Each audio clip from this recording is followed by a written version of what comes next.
하나님께서 지나가시는 그런 언약의 책을 내는 모습이 있습니다. 제가 예전에 아메림도스라는 제목으로 함께 말씀을 나눈 적이 있습니다. 기억하시나요?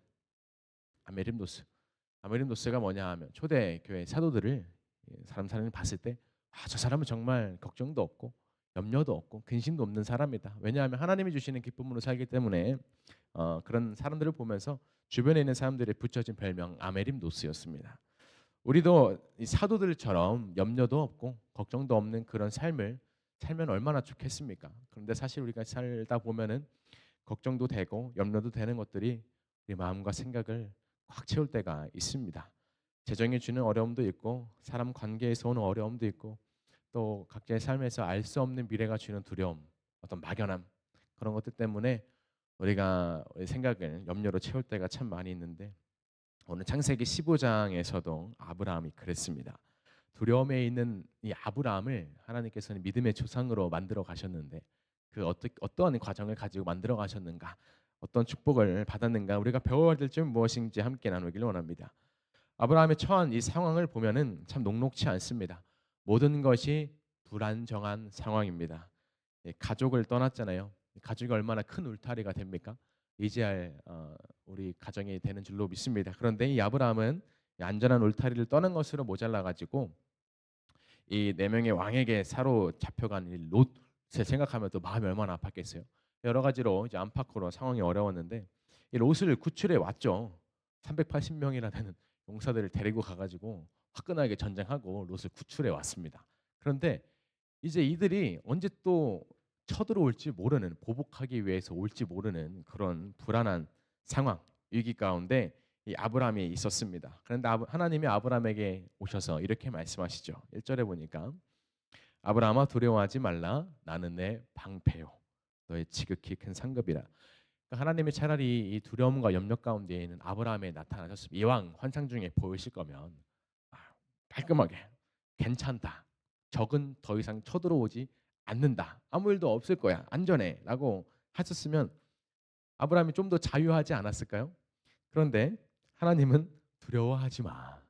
내가 너의 방패가 되어줄게라고 말씀하십니다. 이 말은 곧 사실 곰곰이 생각해 보면 이 적이 또다시 언제 쳐들어올지 모른다. 그것 때문에 너가 두려워하는 거 잘 알고 있지만 내가 너의 방패가 되어줄게. 공격은 언제 올지 모르지만 내가 널 지켜줄게 하시는 하나님의 말씀입니다. 오늘날 저와 여러분이 여러 가지로 불안해하고 염려하고 두려움에 떨 때 하나님은 동일하게 이렇게 말씀하실 것입니다. 내가 너의 방패가 되어줄게. 하나님은 우리 상황 자체를 드라마틱하게 변화시키시는 분은 아닙니다. 우리가 히어로들이 많이 등장한 영화 보면 막 주인공이 어렵고 힘들 때 야 끝났다. 이 선은 죽는구나. 선이 졌구나라고 했을 때 갑자기 막 하늘을 뚫고 막 내려오고 막 빛으로 오고 막 천둥으로 오고 막 그러잖아요. 그러면서 확 가라앉고 이렇게 하는데 물론 하나님의 역사 가운데 그런 동일한 역사가 있었던 적도 많이 있습니다. 그렇지만 성경 전체적으로 보면 그것은 정말 극히 소수 일부에 해당되고 대부분의 경우를 보면은 하나님이 잠잠하게 위로해 주시고 그 모든 것들을 내가 물리쳐 줄게 하시는 게 아니라 이겨나갈 힘을 주시는 것을 우리는 볼 수 있습니다. 우리가 염려하고 두려움을 갖게 되는 요소를 단번에 제거해 주시면 좋겠지만 하나님은 안타깝게도 우리의 기대와는 달리 그러시는 분은 아닌 것 같습니다. 구체적으로 어떻게 해라, 이때는 무엇을 선택해라라고 하시면 참으로 좋을 텐데 우리 하나님은 그러지는 않으시는 분 같습니다. 갖가지 문제들로 우리의 믿음이 흔들리고 우리의 신앙이 흔들리고 그럴 때마다 하나님은 오셔서 이렇게 말씀하십니다. 내가 너의 방패가 되어줄게. 자, 시편 115편에 보시면 이렇게 말씀합니다. 우리 두 절의 말씀 함께 읽어보도록 하겠습니다. 시작. 이스라엘아 여호와를 의지하라. 그는 너의 도움이시요 너의 방패시로다. 아론의 집이여 너 여호와를 의지하라. 그는 너의 도움이시요 너의 방패시로다. 아멘. 동일한 말씀을 시편 115편에서 다윗에게 말씀하셨습니다. 또 잠언 2장 7절 말씀 함께 읽겠습니다. 시작. 그는 정직한 자를 위하여 완전한 지혜를 예비하시며 행실이 온전한 자에게 방패가 되신다. 정직한 자를 위해서 완전한 지혜를 예비해 두시고 행실이 온전한 자에게 지키시는 방패가 되신다라고 말씀하십니다. 막아주시고 보호해주시고 지켜주신다라고 말씀하시는 것입니다. 여러분 바닷가에 가보신 적이 있으십니까? 해수욕장에는 별로 없는데 그 해안가 파도가 많이 넘나들고 하는데 이따만한 돌멩이들 하나씩 있잖아요. 뭔지 아십니까? 테, 테트라 말도 어려워요. 테트라포트 아시죠? 이 어마어마한 그 이게 사각형 약간 개 마냥 생긴 거 있잖아요. 그 콘크리트인데 그 구조물이 있습니다. 이게 가까이서 보면은 엄청 무서워요. 압도감이 있고 위압감이 있습니다. 그 하나의 무게가 또 엄청나다고 하던데 엄청 비쌉니다. 사실 제가 그거를 어릴 적에 봤을 때 저기는 저거를 왜 해놨을까? 대충 막 쌓아놨어요. 대충 쌓아놓지 않았겠지만 보기엔 그렇습니다. 뭔가 좀 지저분해 보이고 왜 저렇게 돌멩이를 해놨을까? 좀 무섭다, 흉측하다라는 생각을 했었는데 이게 여러분 잘 아시다시피 파도가 넘나들 때, 파도가 이게, 월파를 할 때, 월파라고 하죠. 그럴 때 이 파도의 위력을 굉장히 많이 감소시킨다고 합니다. 그런 역할을 하죠. 그래서 이번에 부산 송도에는 2년 동안 이 테트라포트를 계획하고 설치를 했는데 무려 100억 원, 100억 원을 들여서 설치를 했습니다. 부산 해운대에는 이제 또 한대요. 얼마냐면 예산만 얼마일까요? 해운대 정도면 얼마를 들여야 될까? 약 700억 원. 700억 원을 들여가지고 안전을 위해서 하는 거죠. 뭐 미관상에 치는 것도 아니고 안전을 위해서 방파제를 또 만든다고 합니다. 우리가 방패가 없으면 들어오는 공격을 막을 방도가 없습니다. 어찌할 도리가 전혀 없습니다. 전쟁에서 그래서 공격보다 어쩌면 더 중요한 것은 방패입니다. 공격 실컷 하고 있는데 뒤에서 쳐봐요. 그럼 어떻게 하겠습니까? 다 무너지죠. 게릴라 전이라고 하죠. 그래서 군대가 진지를 구축하는 것을 가장 먼저로 하고 가장 중요로 생각하는 것이 바로 이 방패를 만들기 위해서 나를 보호하는 장치를 만들어 놓고 공격해야 되지. 방패 없이 공격하는 것은 바로 패배를 하겠죠. 내가 너의 방패가 되어줄게. 너에게 큰 상급이 되어줄게. 아브라함의 반응이 2, 3절에 있습니다. 에이 하나님 제가 무슨 자식도 없는데 무슨 상급을 저한테 주실랍니까? 예? 보나마나 저 종 엘리에셀이 내 상속자가 되겠네요. 라고 하면서 이렇게 판단을 하죠. 하나님의 말씀을 온전히 믿지 못하는 아브라함의 모습이 있는데 사실 그도 그럴 것이 이제 고향을 떠나서 하나님 주신 말씀이 있죠. 내가 너로 큰 민족을 이루게 할 거야. 라고 말씀을 하셨단 말이죠. 그 축복의 말씀 듣고 본토 친척 아비집을 떠나서 갔어요. 그런데 그 말씀이 기억나고 생각나기는 하는데 지금 내 상황을 보니까 그 말씀이 도저히 이루어질 상황이 아닌 겁니다. 오히려 롯도 떠나고 적은 또 언제 쳐들어올지 모르는 그런 상황에 상급을 주신다? 뭐라도 하나 좀 해결해 주시고 문제 하나 좀 해결해 주시고 상급을 줄게라고 말씀하시던가 아무것도 해결되고 변화된 것이 하나도 없는데 오늘 아브라함에게 이렇게 말씀하십니다. 내가 너에게 상급이 되어주고 상급을 주고 방패가 되어주기. 얼마나 뾰루퉁했겠습니까? 뭐라도 하나 좀 던져주고 당근이라도 좀 주고 다시 소망을 갖게 하든가. 그런 것도 아니고 그냥 너에게 방패가 되어줄게라고 말씀하십니다. 자 그러자 그렇게 하나님이 뾰루퉁해 있는 아브라함을 데리고 어디로 가시냐? 밖으로 나가시죠. 하나님 참 로맨틱하십니다. 여러분 이런 말 들어보신 적 있습니까? 밤하늘의 별도 따다 줄게. 저는 그런 말 들어본 적이 없는 끄덕끄덕 하시는 분도 있고 밤하늘의 별도 따다 줄게 하는 말씀 들어보신 적 있으실 것 같은데 하나님은 아브라함을 데리시고 밖에 나가시고 얼마나 그 중동에 가면 별이 찬란합니까? 우리 사진으로만 봐도 엄청나잖아요. 온갖 하늘이 별로 꽉 차 있잖아요. 우리나라와 비교할 수 없을 만큼. 그래서 밤하늘 하늘의 별을 보여주시면서 아브라함아 힘들지? 내가 저 별 하나 따다 줄까라고 하신 게 아니라 내 자손이 이와 같으리라 다시 말씀하시는 거예요. 지금은 밤에 별이 보이지 않지만 그 당시에 별이 가득한 모습을 보면서 하나님은 그렇게 말씀하신 것입니다. 그래서 그날 밤 그 별을 보면서 아브라함은 하나님의 약속에 믿음으로 반응합니다. 하나님의 역사가 시작된 것이죠. 6절 말씀 읽겠습니다. 시작. 아브라함이 여호와를 믿으니 여호와께서 이를 그의 이로 여기셨다. 하나님이 별을 보여주시고 너의 자손을 이와 같이 하리라 말씀하실 때 아브라함은 그 말씀에 아멘 했습니다. 순종하기로 스스로 결단을 한 것입니다. 그것은 하나님은 이로 보셨다라는 것이죠. 하나님은 자신의 말을 믿는 사람을 이롭다고 여겨 주십니다. 이로운 것이 아닙니다. 이롭다고 여겨 주시는 것입니다. 언약의 말씀대로 그 말씀이 이루어지기를 기도하고 애쓰고 수고하는 자에게 그 말씀대로 살려고 발버둥 치는 사람에게 말씀이 이루어지는 것이지 뭐 하나님이 나에게 나쁜 말씀 하시겠나? 내가 너를 저주하겠다 하시겠나? 뭐 좋은 말씀이네. 기분 좋은 말씀이네. 뭐 그래. 뭐 이런 말 듣는 거 살면서 듣는 거 좋지라고 하면서 그 말씀을 내팽개치는 사람. 절대 그 사람에게는 그 언약의 말씀이 이루어지지 않을 것 같습니다. 우리 2025년 받을 말씀이 있으십니다. 기억나십니까? 송공신 예배 때 내가 무슨 말씀을 뽑았는가? 기억하시는 분 계십니까? 백재 기사님. 네. 아멘. 사실 우리 모습이 그렇습니다. 2025년 기대하는 마음으로 말씀 뽑았는데 지금 생각해 보면 뭐였더라? 사실 저의 모습도 그랬습니다. 2023년 말씀이 뭐였지? 생각을 한 절밖에 안 되는데 엄청 짧은 구절인데 그 말씀도 외우지 못하고 어딘가 액자의 한 켠에 조용히 잘 숨어 있고 나중에 보니까 먼지 쌓여 있고 여기 있었네 하면서 그렇게 하는 모습이 사실 저 여러분의 모습인데 그렇게 아브라함의 믿음이 확증되고 그래서 하나님이 그 약속에 대해서 구체적으로 말씀하십니다. 7절 말씀. 이 땅을 내게 주겠다. 소유로 삼겠다라고 말씀하시죠. 그 어마어마한 축복의 말씀이 계속해서 부어지는 거죠. 이것이 바로 하나님이 아브라함을 불러내신 이유이자 목적입니다. 사실 아브라함은 지금 가나안 땅을 받을 명분도 없고 그럴 만한 이유도 없습니다. 근데 어쩌면 하나님 아브라함보다 더 신실한 자가 더 결단하고 더 준비된 자가 있었는지도 모르겠습니다. 이거라고 하면은 네 하고 저거라 하면 네 해가지고 하나님이 좀 들어쓰시기에 조금 더 편한 사람이 있었을지도 모르겠어요. 모세도 그랬죠. 모세야 바로에게 가서 이스라엘 백성을 이끌어내라. 근데 어떻게 했습니까? 저 잘 못합니다. 저는 말이 아둔하고 어눌해가지고 잘 못합니다. 다른 사람 보내세요. 이렇게 했단 말이죠.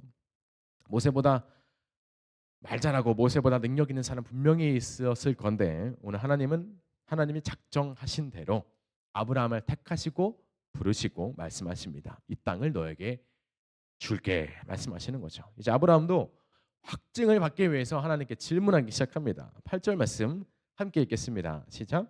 주 여호와여 내가 이 땅을 소유로 받을 것을 무엇으로 알리까?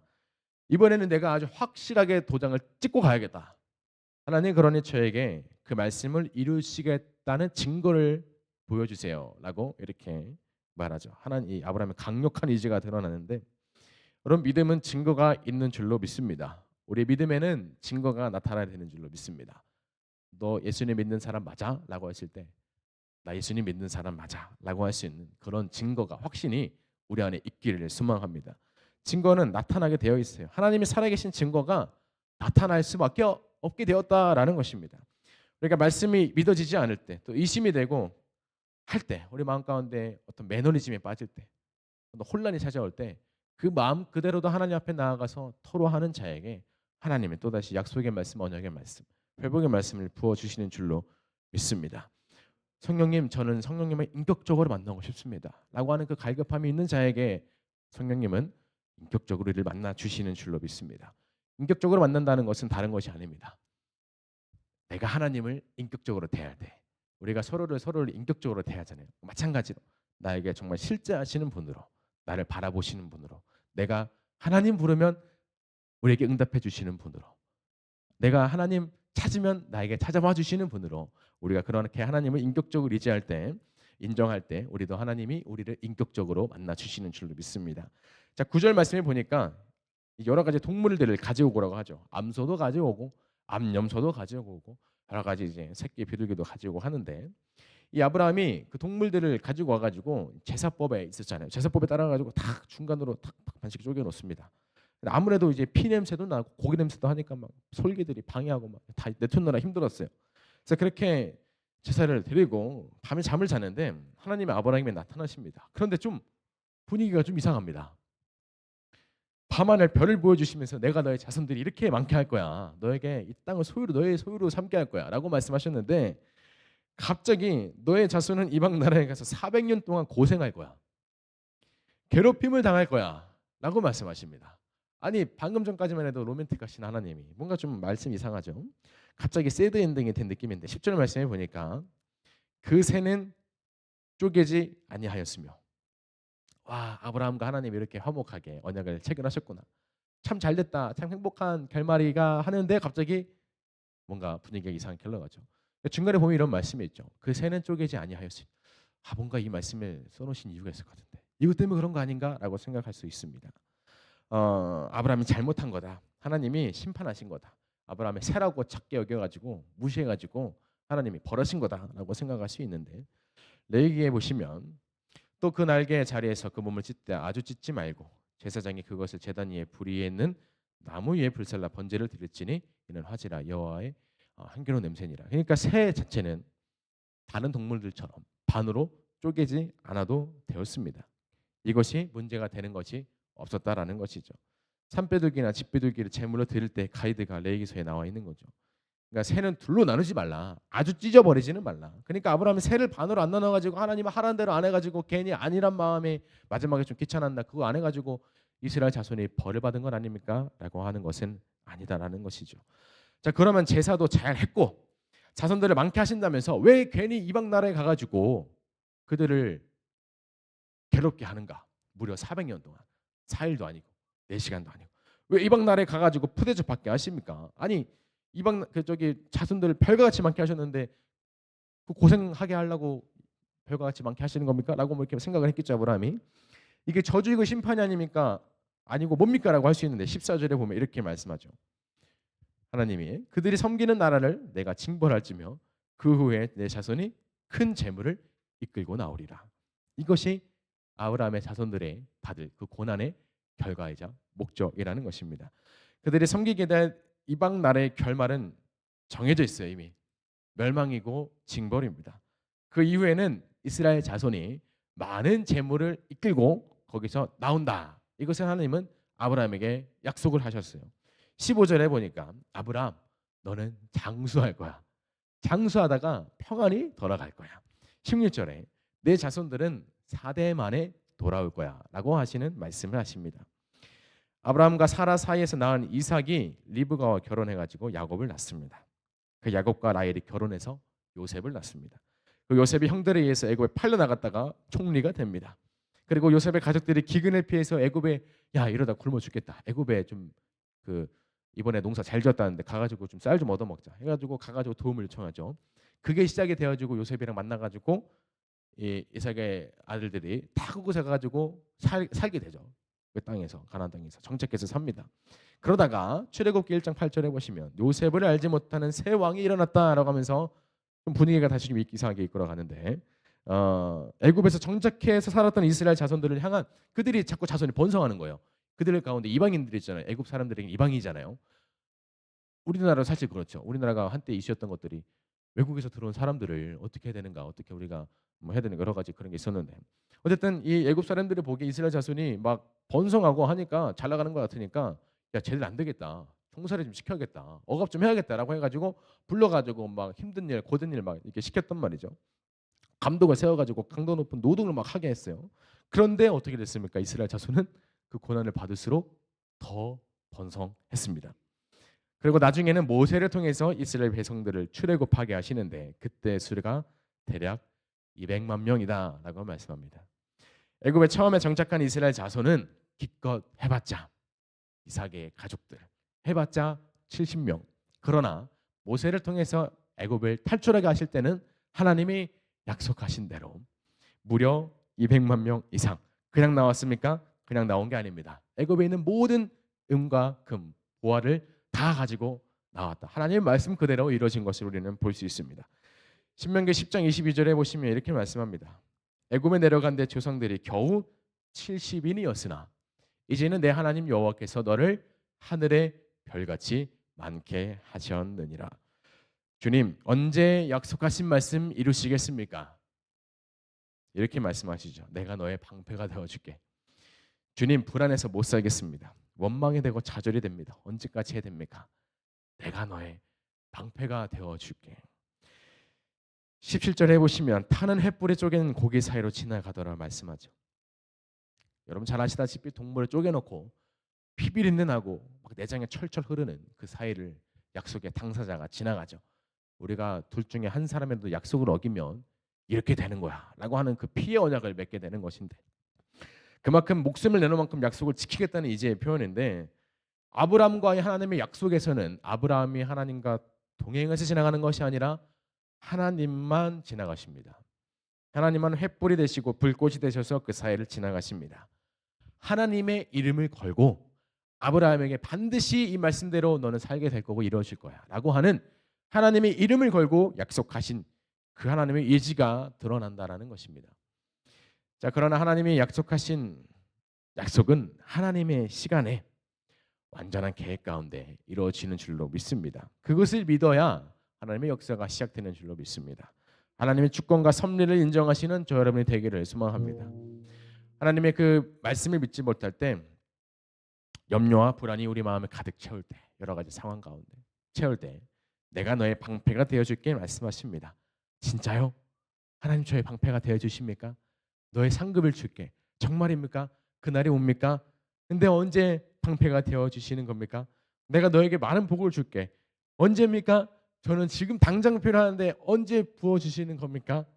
너무나 작은 생각과 우리 섣부른 판단으로 믿지 못하고 염려할 때가 사실 참 많이 있습니다.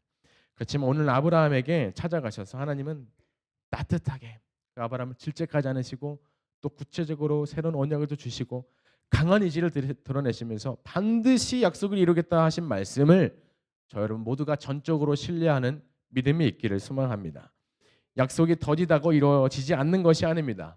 우리 모든 상황과 환경을 통해서 신실하게 일하실 주님을 의지하는 믿음으로 우리가 순종하며 살아가기를 소망합니다. 기도하겠습니다. 주님 감사합니다. 우리에게 부어주신 그 수많은 은혜의 말씀, 회복의 말씀, 축복의 말씀, 우리가 그 말씀을 받을 때마다 기대가 되고 설레고 정말 언제 하나님이 이 말씀을 이루어질까 갈망하는 마음이 있어야 되는데 그래 뭐 좋은 말씀이네. 언젠간 이 말씀대로 되겠거냐 하면서 그 말씀대로 살 것을 결단하지 않고 여전히 내 삶은 반복되면서 하나님의 뜻 가운데 행하려고 하지 않고 교회를 세워나가려고 하지 않고 여전히 내 욕심에 끌리고 내 자아에 끌리지는 않았습니까? 하나님 이 시간 다시 한번 주의 은혜를 간구하오니 우리가 그 말씀을 돌아보고 그 말씀을 묵상하고 어떻게 하면 이 말씀이 내 삶 가운데 이루어질 수 있을까? 내가 할 수 있는 것은 무엇일까?